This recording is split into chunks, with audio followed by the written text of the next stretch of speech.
Els ulls no li han quedat colgats. He perdut el compte dels dies i de les nits. Perdó, torno a començar. Ha perdut el compte dels dies i de les nits, que diferencia per les remors que li arriben.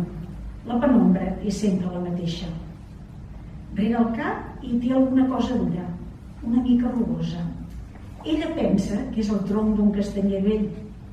Podria ser, perquè de tant en tant percep lleus punxades. Deu tenir un escampall de pallons al seu voltant. Si tingués gana i es pogués bellugar una mica, podria remenar la fullaraca i treure'n alguna castanya. També ha perdut el compte de quan fa que no té ni gana ni set. Va ser una caiguda el que li va passar. Sí, això devia ser. Va quedar estès a terra entre les arrels de l'arbre i, de tant temps de no moure's, els cabells li han quedat atrapats entre la molsa. O la molsa li ha crescut per damunt la cabella. I el seu cos ja no fa sang.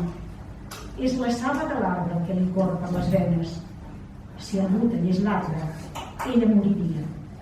Però per això no cal que pateixi. Els castanyers de llei no els tallen, els reserven per produir fruit.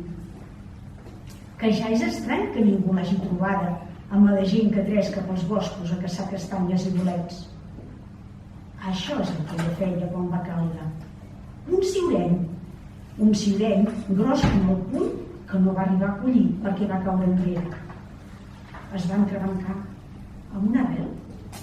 Va picar de clatell, un clop com de síndria en esberlar-se, i va quedar estesa panxa en l'aire.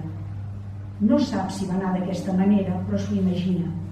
I si no l'ha descobert ningú, és perquè la molsa que li fa de matalàs i de bàndola la va colgant de mica en mica, i és per això que no té fred. La saba del castanyer li corre per les venes, li fa bategar els polsos, li entra pels narius per la boca.